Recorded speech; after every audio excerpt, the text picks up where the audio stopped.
Plus beau que d'aimer, c'est la durée dans le temps. Salut à ceux qui aiment sans jamais penser à sortir du circuit. Quand tu aimes quelqu'un, ne cherche pas juste les raisons qui t'ont poussé à l'aimer. Cherche aussi les raisons qui te poussent à le garder. Bonjour mes amis, j'espère que vous allez tous très bien. Aujourd'hui nous allons traiter un sujet qui a été demandé par beaucoup de personnes. C'est quelle est la personne avec qui on s'engage, quelle est la personne qu'on épouse. C'est surtout ça qu'on m'a posé. C'est la même chose. Ok. Bien évidemment que le sujet est extrêmement important dans le sens où le choix de la personne avec qui on s'engage est extrêmement important. C'est tout un processus. Ça ne vient pas juste comme ça. Ok ? Donc nous allons traiter le sujet sur 2-3 épisodes. Je ne sais pas combien de temps ça va nous prendre, mais en tout cas, aujourd'hui, ce sera les préliminaires, c'est-à-dire ce qui vient avant la décision. Ok ? Donc, quelle est la personne avec qui on s'engage ? Nous avons l'habitude de voir, partout dans toutes les sociétés, quand quelqu'un veut épouser... de toute façon, nous, on va voir hommes et femmes, on va voir pour tout le monde. C'est pas comment choisir sa femme ou choisir son homme, c'est pas notre sujet. Nous avons l'habitude de voir et d'entendre qu'est-ce que tu as fait comme études, qu'est-ce que tu as comme voiture, tu habites où, tu as été dans quelle école, que fait ton père, que fait ta mère, tu es de quelle famille, tu habites dans quel quartier. C'est ce que nous avons l'habitude d'entendre. Tout ça signifie qui tu es. Qui est ton père, ça veut dire qui tu es. Qui est ta mère, ça veut dire qui tu es. Tu as quelle voiture, ça veut dire qui tu es. Tu as quel diplôme, ça veut dire qui tu es. On est bien d'accord ? On est bien d'accord. Ok. Mais le problème n'est pas là. Tout ça pour cerner la personnalité de la personne que nous avons en face de nous, que vous venez de connaître peut-être, et qui est ton père, qui est ta mère, ça veut dire tu es de quel milieu. D'accord, tu as été dans quelle école, tout ça, pensant que toutes ces questions vont répondre à l'assurance future. C'est ce que beaucoup de personnes pensent. Je ne dis pas que c'est grave, mais je dis que ces questions restent très subsidiaires. Tu as fait quoi comme étude ? Ça veut dire que si je t'épouse, je sais que tu auras un métier stable. Ok ? Tu habites dans quel quartier ? Pour moi, ça veut dire que si jamais je t'épouse, je sais dans quel niveau je vais vivre. Bon, femme, qui est ton père, qui est ta mère, ça veut dire je sais dans quelle famille je m'engage. Ok ? Qu'est-ce que tu as comme voiture ? Ça veut dire je sais de quel niveau déjà tu es maintenant. Ok ? Ça, c'est des questions que se pose tout le monde. C'est ça où réside le problème. Le problème réside là-dedans. D'accord ? C'est les gens se cantonnent à qui est ton père, qui est ta mère, tu as fait quoi comme études, tu habites où, c'est quoi ton métier, et ils se contonnent vraiment, et ça depuis toujours. Moi j'ai vu ça partout. Mais après, quand ils s'engagent ensemble, ils s'étonnent que rien ne va.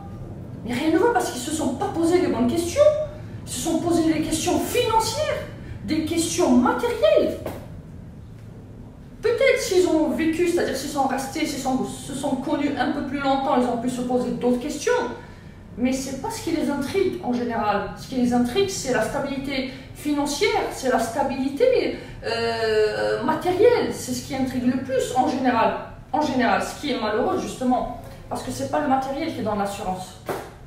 D'accord ? Peut-être que les gens commencent à le comprendre maintenant. Les gens devraient se poser certaines questions. Au lieu de se poser des questions d'ordre matériel qui ne font aucune assurance au futur, ils devraient se poser des questions d'ordre de principe.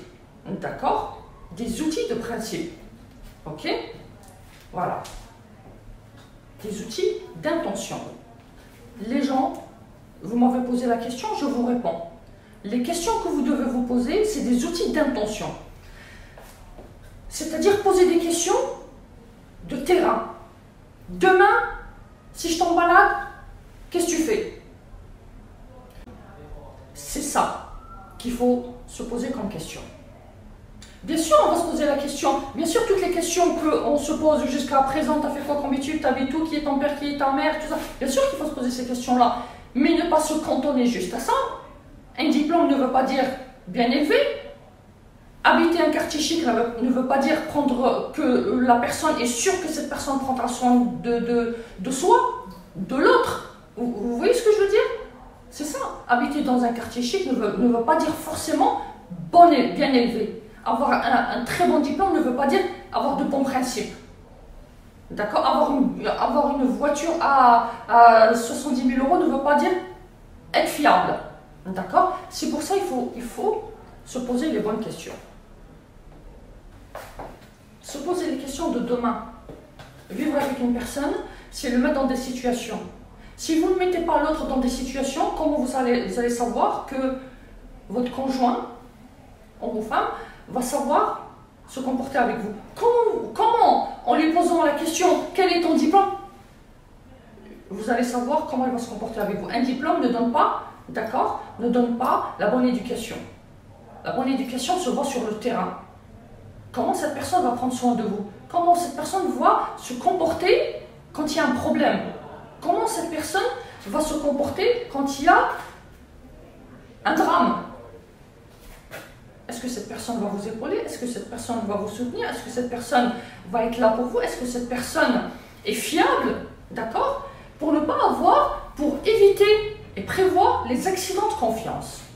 D'accord? Poser les questions de principe.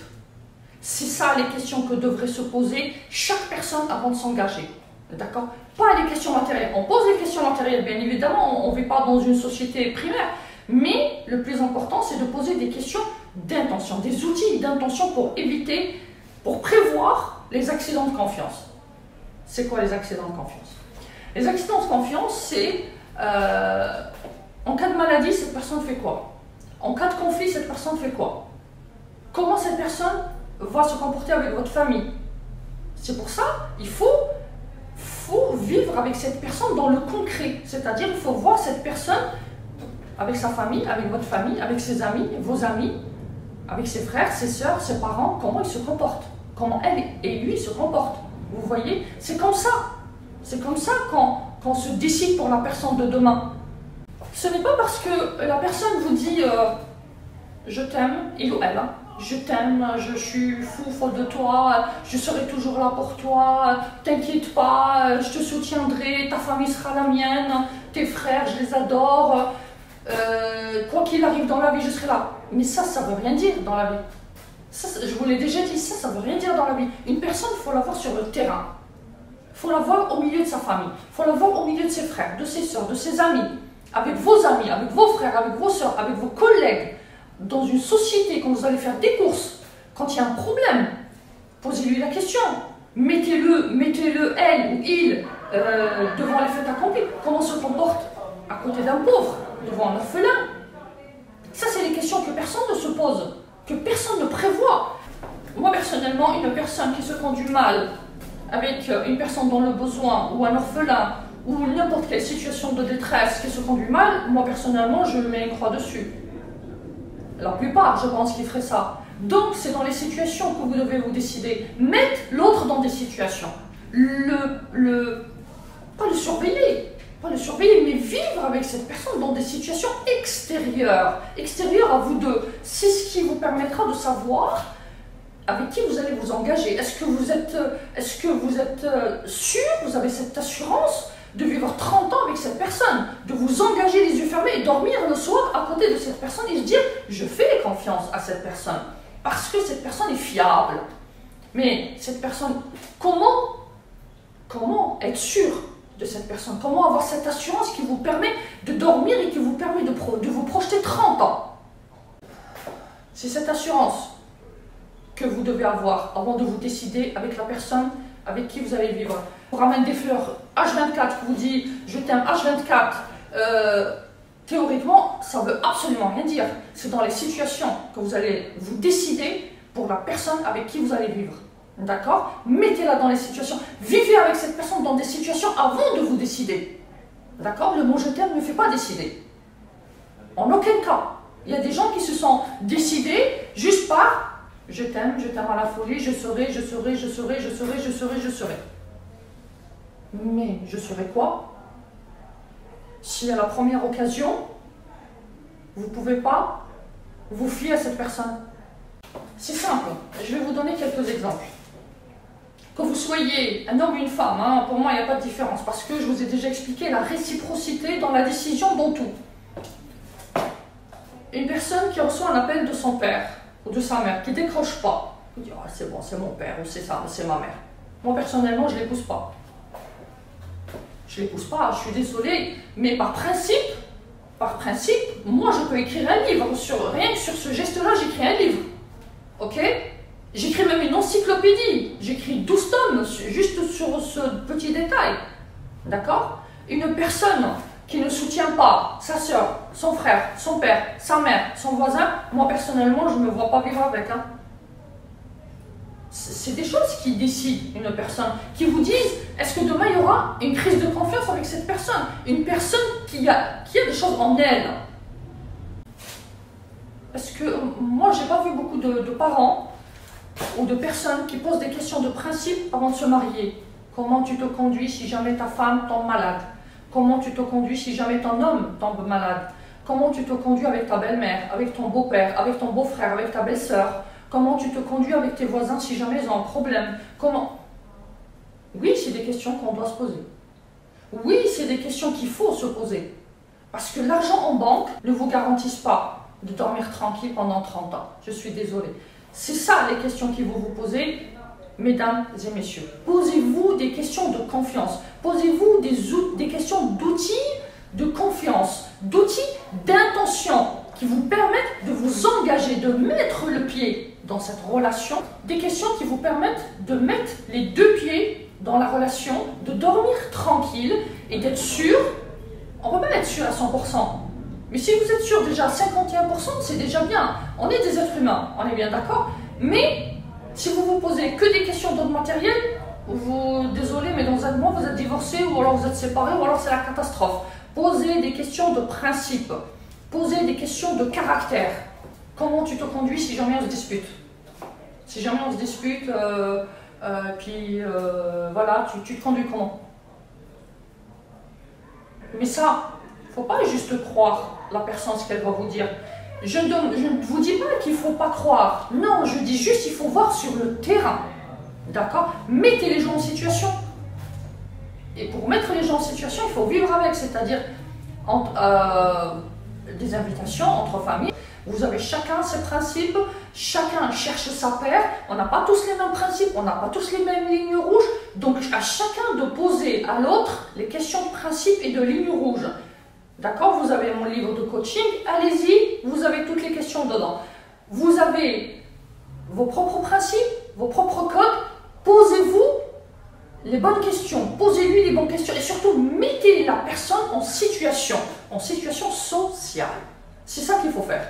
D'accord? Ne pas juste croire sur parole.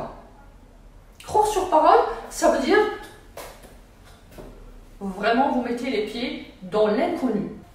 On ne peut pas s'engager sur de la théorie. On ne peut pas s'engager juste sur je te ferai ceci, je te ferai cela, je serai là, je serai là. Dans le sens où il faut avoir la bonne personne avec soi pour demain.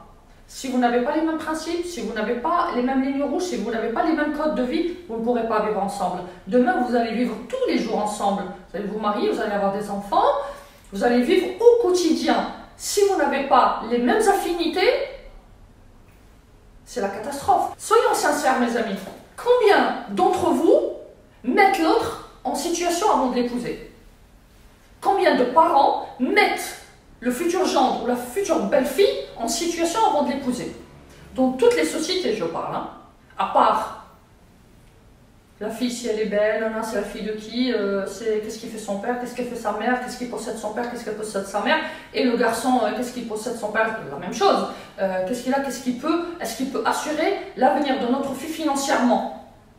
On est bien d'accord que c'est tout ce que posent les questions. Combien d'entre eux ont dit comment tu vas prendre soin de ma fille si demain elle tombe malade? Je vous l'ai dit au début de cet épisode.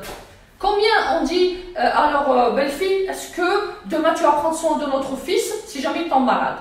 On est bien d'accord, mes amis, que ça se passe comme ça. Mais tout ce qui est basé, si votre décision est basée sur le matériel, elle va vers le chaos. Vous le voyez, on l'a tous vu, on est bien d'accord. Basez votre décision donc sur vos principes pour avoir la personne qui vous convient pour demain. Le matériel, il vient, mais les principes ne viennent pas. La personne, elle les a ou elle les a pas.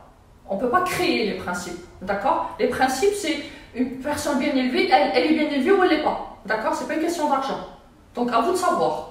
Donc voilà mes amis, posez-vous les bonnes questions pour vous décider pour une personne qui vous ressemble, d'accord? Avec qui vous aurez envie de rester 30 ans et plus, ok? Et d'avoir des enfants, parce que élever des enfants, il faut avoir des principes communs, ok? Et quelqu'un qui reste avec vous et qui vous soutient d'une manière inconditionnelle. Et pour ça, il faut avoir les mêmes principes. C'est pas l'argent en banque qui va faire qu'ils vous soutiennent ou elles vous soutiennent inconditionnellement. C'est vos accords, c'est le fait que vous vous ressemblez, c'est le fait qu'il y ait des principes et de la bonne éducation. Les amis, racontez-moi qu'est-ce qui s'est passé avec votre conjointe, qu'est-ce qui s'est passé lors de votre décision, parce que beaucoup d'entre vous m'ont dit on s'est trompé, comment faire pour se décider pour la bonne personne. Là, je viens de vous donner la bonne base, ok? Racontez-moi la suite de vos histoires. À très bientôt mes amis. Vous m'avez posé la question, qu'est-ce qui fait mal dans une relation? Ce qui fait mal dans une relation, entre autres, c'est de demander à Dieu d'oublier quelqu'un qu'avant, vous lui demandiez que ça dure toute la vie. Qu'est-ce qui est désolant aussi dans une relation? Vous m'avez demandé. C'est que les gens se trompent avec vous et c'est eux qui vous en veulent de les avoir quittés. À votre question, qu'est-ce qui est dur dans une relation? Je vous réponds de trouver quelqu'un avec un capital émotion sur qui vous pouvez vous reposer à n'importe quel moment sans préjugés ni tabou. Encore un bonus, une question. Vous m'avez dit, qu'est-ce qui change entre les gens? Eh bien, la différence entre les gens, c'est le genre de bonheur qu'ils vous procurent, qu'ils sont capables de vous procurer. C'est ça.